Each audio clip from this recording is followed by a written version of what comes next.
Hello, everyone, and welcome to Conversations for the People with Matthew Solomon. I'm Matthew Solomon, and I'm recording this on what is day 5 of the fires happening here in Southern California in Los Angeles County. And uh, there's a lot to be said.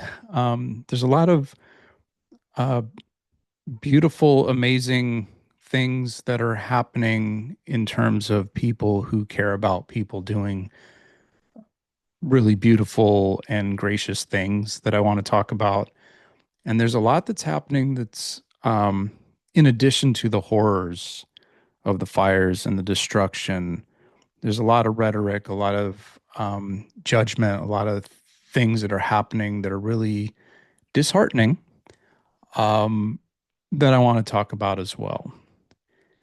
And I've been debating whether or not or how to address this because, I'm in the middle of it.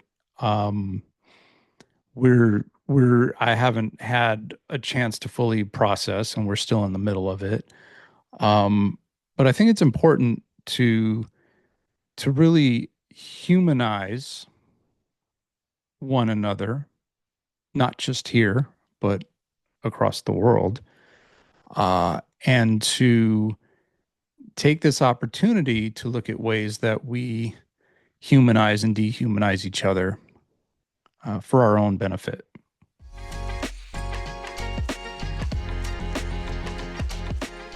So, like I said, this is day 5. I live in the West Hollywood area of Los Angeles. And so when the Palisades fire started, um, originally, uh, I'm about, I don't know, 15 miles or so from there. And then the Eaton fire, which is like Altadena, Pasadena, started soon after that. And I'm about 20 miles from there. And then there were a number of other fires, Silmar.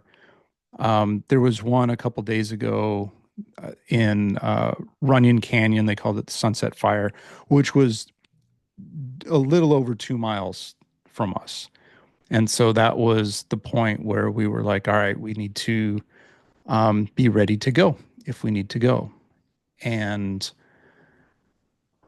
uh, that came a couple days after the Pasadena fire and the Eaton fire, and then I had uh, some friends who were living in Burbank who they were worried about. They had an evacuation warning, so they came here.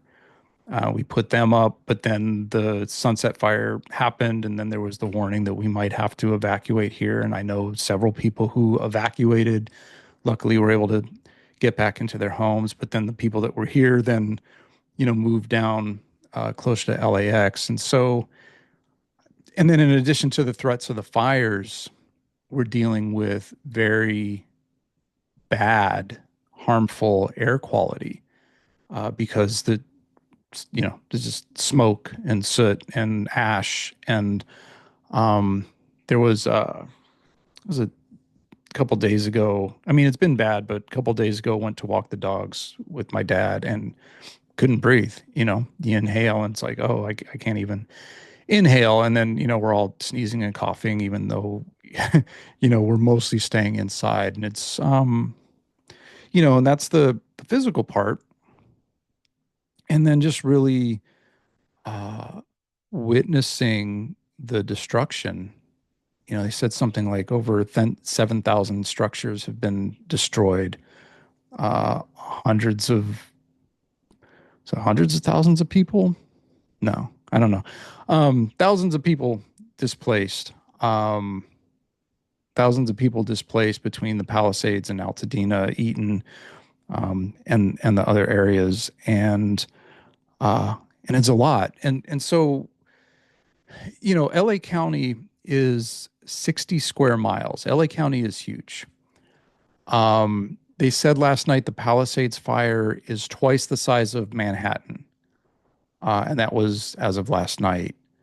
Um, this is massive, and the number of homes destroyed, Uh, these are places that even though, I grew up in West Hollywood, so like where we are, it's kind of in the center of where uh, a good portion to the center and south of where these fires are happening.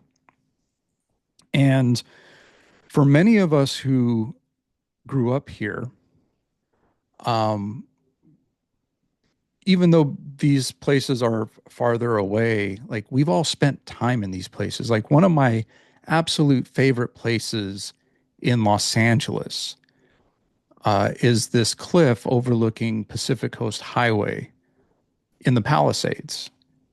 And I first was introduced to this spot like 30 years ago. I was in a band called 39 Steps. And there was there's these big houses along on the cliff that face the ocean, and there was an empty lot. And I think it was the drummer's girlfriend knew about it. And so we went there and we took our band photo in this empty lot. And, we're taking the photo and I'm looking out over the ocean and I'm like, wow, this is incredible, majestic, like unbelievable.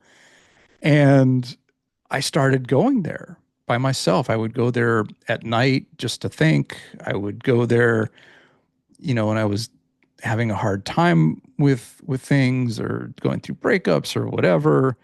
And it was this place of solace and solitude that I would go. And then, I would, people, uh, girlfriend or if somebody was visiting, I would be like, you got to come see this spot. This is my favorite spot in the whole city. It was a dream of mine, honestly, to buy a house at some point on that cliff and like live there and then, go down to the beach and surf and then come back and all of that. And so I've been going there for years. And in addition to that spot, there's a stretch of Via de la Paz and Swarthmore where there were, were restaurants, um, cafes, like family-owned cafes. Like there was this cafe called Terry's, which was the first time I had ever had sweet potato fries, and a chicken Caesar wrap. And my girlfriend at the time, like we would literally drive on a Sunday morning there for that and then go to the cliff. Um, and all that's gone.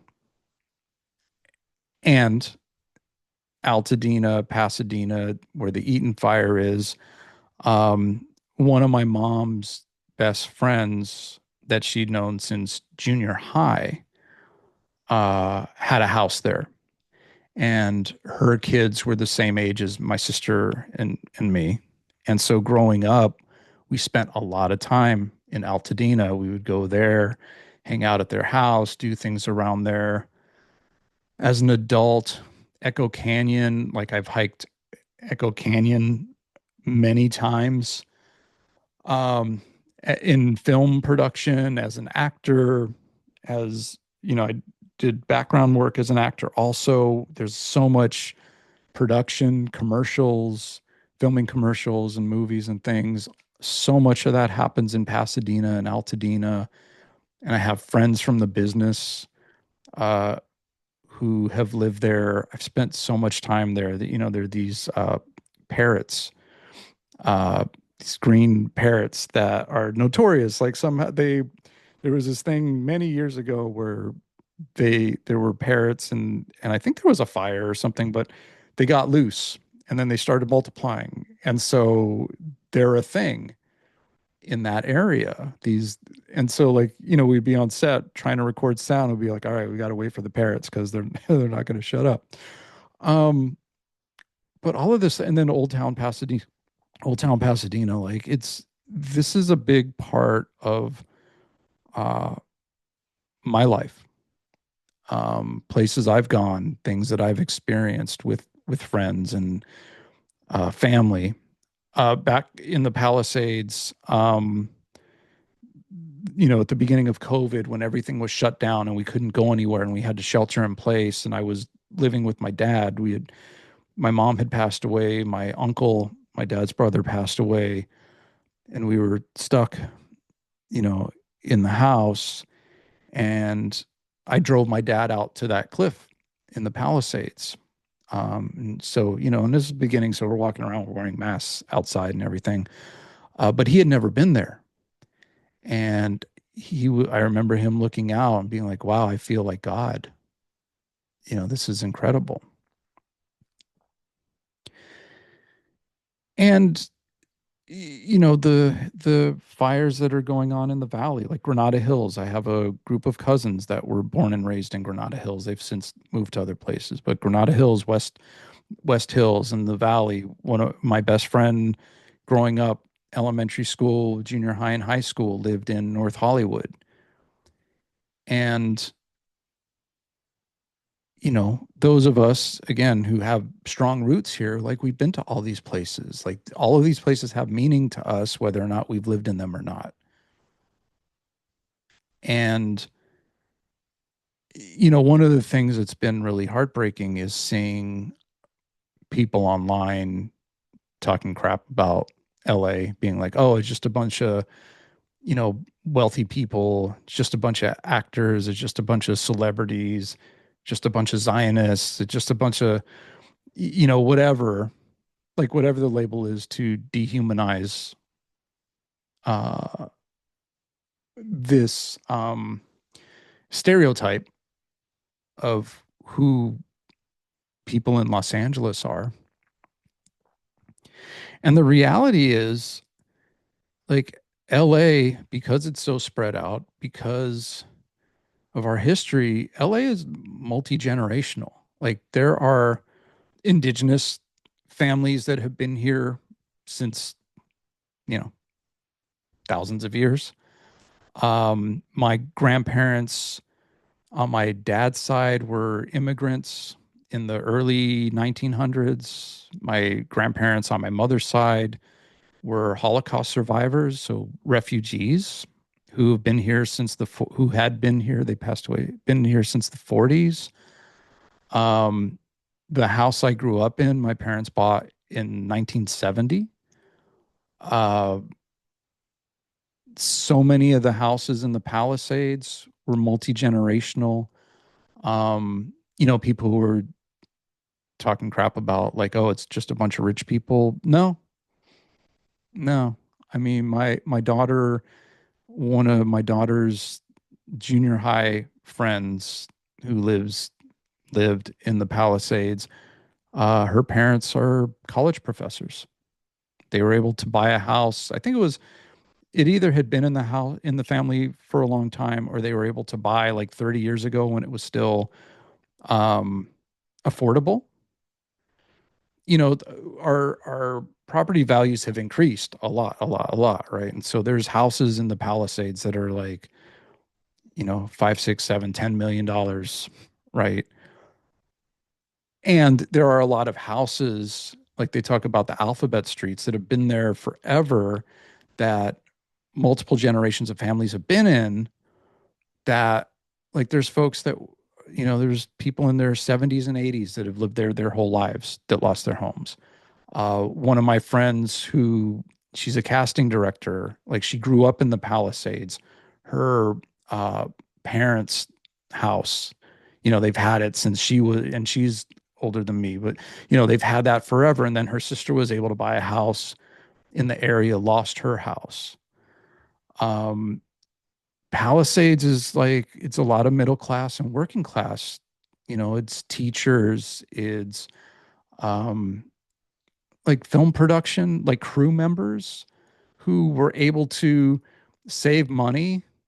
And people have this idea of what the film business is, because all we really focus on are like, the Brad Pitts and the Keanu Reeves and the Angelina Jolies and the folks who are making like tens of millions of dollars a film, when the vast majority of the film community are like going from job to job, trying to support families, a lot of times not knowing where the next job is coming from. But these are electricians, these are carpenters, these are truck drivers, right? It's like Teamsters, IATSE, Um, there's writers who at one point 20 years ago were able to write on a TV show and buy a house and put down roots and then have the capacity to come up with other ideas for other shows and things like that. But over the years, because of streaming services and because of, um, the business, whether it's the music business or the film business, is very predatory, and it's not focused on the art, it's focused on the money part. And so people who have been able to support their families suddenly are not able to. Even actors, there are these stereotypes about actors, but most of us, like the working class actors, um, are, struggling to get by. The business has changed drastically over the last 10, 15 years. I remember when I was working, there was a company that was like, we'd like to know, like, because there were contract negotiations coming up. They're like, we'd like to know over the last 3 years how much you've worked. And so literally it was like one year it was like 50 days on set. Next year it was 20 days on set. Next year it was 8 days on set.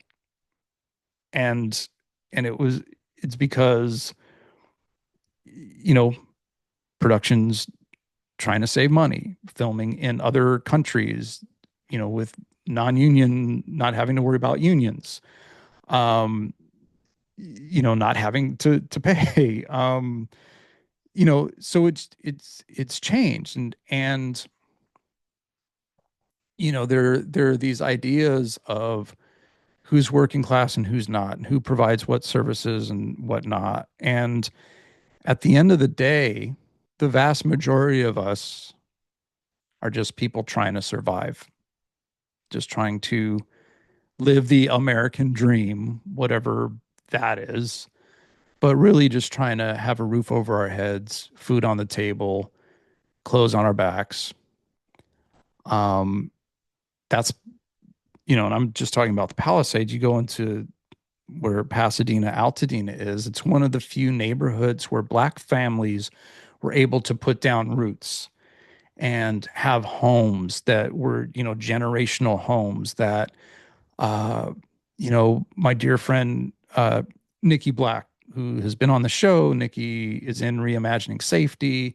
She's a sociologist. She's a many kinds of ologists. Her daughter's father uh, lost his home, and that home belonged to his father. So Nikki's daughter's grandfather's house is gone. And it went up in flames like so quickly. We had Doctora Bustamante on the very first episode of Conversations for the People. And, she talked about how she grew up in East LA, but then also lived in the Valley. I believe she had to evacuate, but is doing okay as of now. But, these are communities where people have been around for a long, long time and everything's gone. So to see people, and I get it, I know how people think about California and LA, and it's like, oh, the liberal elites and you know, the Democrat run cities and state, and that's what you get. Like, I get that because so many people do that about Texas and Florida and Tennessee and southern states as a whole and red states as a whole. And I've said this before, and I can't emphasize enough how, because I've traveled to so many places, 46 cities over the last 2 years, there are people in every state fighting for their lives, fighting for their survival, fighting for their rights, which expands to fighting for our collective survival and rights and lives. But the system, which is influenced by and focused on profit, doesn't care about us. We are inconsequential. We are unimportant. We are like the workers who provide labor for them, for the system to leech off of, to make a small handful of billionaires wealthier and wealthier and wealthier. And a lot of our social problems, I would say most of our social problems, a lot of our social problems could be solved tomorrow if there was the desire collectively at higher levels to invest in the people. We could solve homelessness, worldwide homelessness. But we could solve homelessness in the United States tomorrow, and it wouldn't cost, in the scheme of things, it wouldn't cost a lot of money to do that. I think it was like 30 billion or 40 billion to solve homelessness in the country. People could have health care. Like, somebody that I know in Georgia has had the hardest time getting the medication that they need to survive for a year because they've had to go from doctor to doctor to doctor who's like, oh, we don't do that. Try this. Oh, we don't do that. Okay, we do that. Here's your prescription. Oh, we don't carry that. Or, oh, this isn't covered for a year for medication that is necessary for their survival.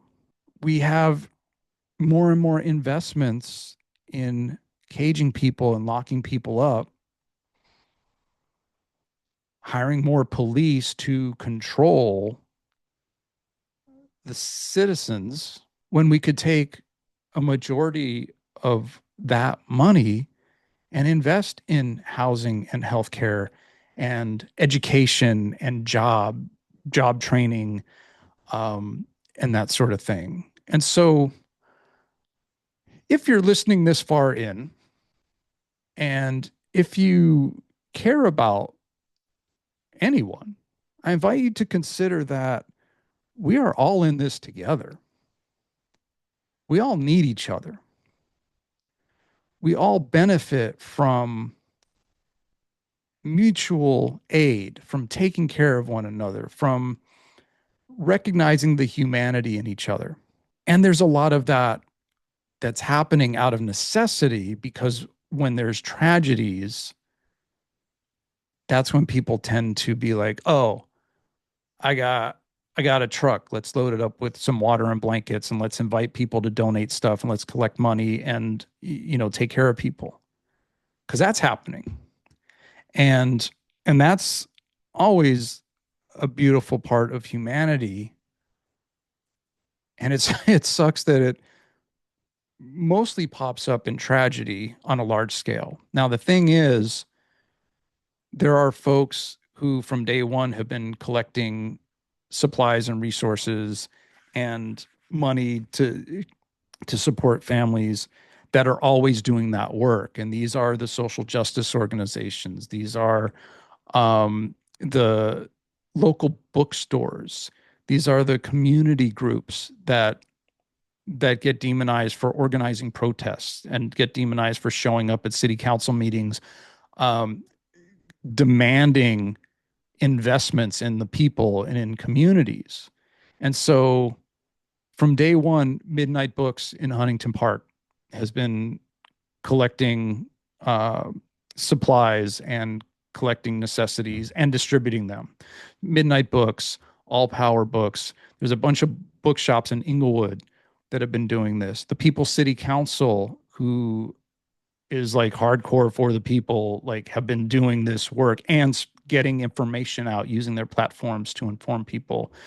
PSL LA has been doing a lot of that. There was I was trying to find it. There was a somebody who owns a restaurant in Long Beach, California, loaded up 3 trucks, took it to the Rose Bowl in Pasadena, which is a long drive, and got there, started distributing stuff, and then word got out that that was a distribution center. And so people were coming from all over and bringing pizza and hot dogs and blankets and clothes and, pillows and tents and things like that.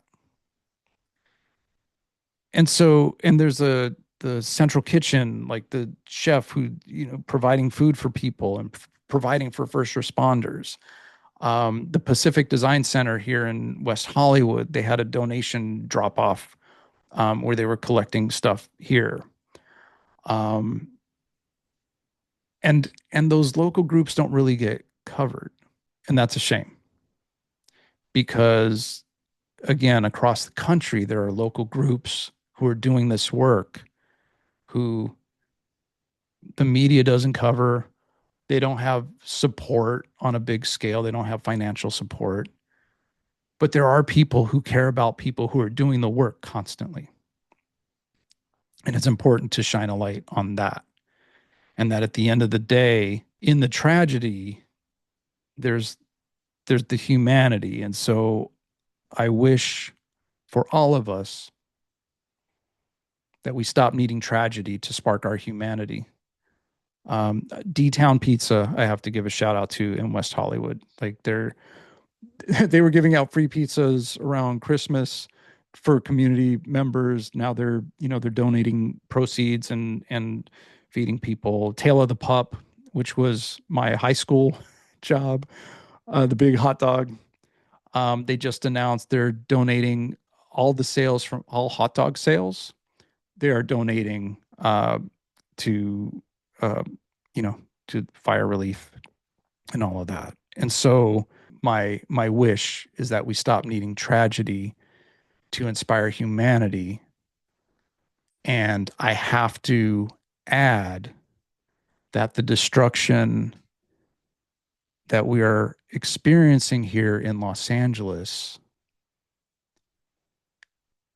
when you think about what's been happening in Gaza for the last 15 months, where this level of destruction combined with tens and hundreds of thousands of deaths on a daily basis, bombs being dropped, hundreds of people dying every day. The estimate is somewhere around 300 people have been killed in the last 15 months. The official number that they've counted is like 40, 50,000, but the credible estimates are that it's around 300,000. When you have people who are profiting off of those murders and selling the property of the people who have lost their homes and had their entire lineage wiped out because we see those people as those people who aren't worthy of dignity and life and health. When we connect that to Congo and Sudan and other regions and our willingness and our need on some level to see the other as the other and less worthy than us. And there's a whole thing. I've been studying terror management theory, where as humans who are aware of our mortality, we look for meaning, we look for reasons, we look for safety and security, survival, but it goes beyond just surviving day to day. It goes into the need to be immortal in some way, the need to be revered in some way. And so we look to religion, we look to like what people would call tribalism. We look to ways that I'm better than you, therefore I'm more worthy. And what that does is it just keeps creating these conflicts. When at the end of the day, when we all come together uh, and take care of each other, we're happier, healthier, and more fulfilled. Um, Last thing is, somebody was talking about Darwinism and how, people like to focus on the survival of the fittest part of Darwinism. But that what Darwin also said was in the animal kingdom, when there are, what would be like crises, the animal kingdom gets into right relationship with each other and actually works together for all of their survival. So thank you for listening. Please, if you can, donate money, food, supplies. Check out Midnight Books, All Power Books, People City Council. Um, Kenneth Mejia, the LA City Controller, is an amazing resource, especially for all these debates about budget and finance and things like that. Kevin does amazing, amazing work. So follow him in his office. And please do something today and every day to be in community and right relationship with the people in your community and other communities. So please like, subscribe, comment, share, check out Reimagining Safety, what reimaginingsafetymovie.com. Go to the website. You can watch it on streaming services. We have a bunch of screenings coming up in 2025 already. And yeah, let's take care of one another. And as always, all power to the people.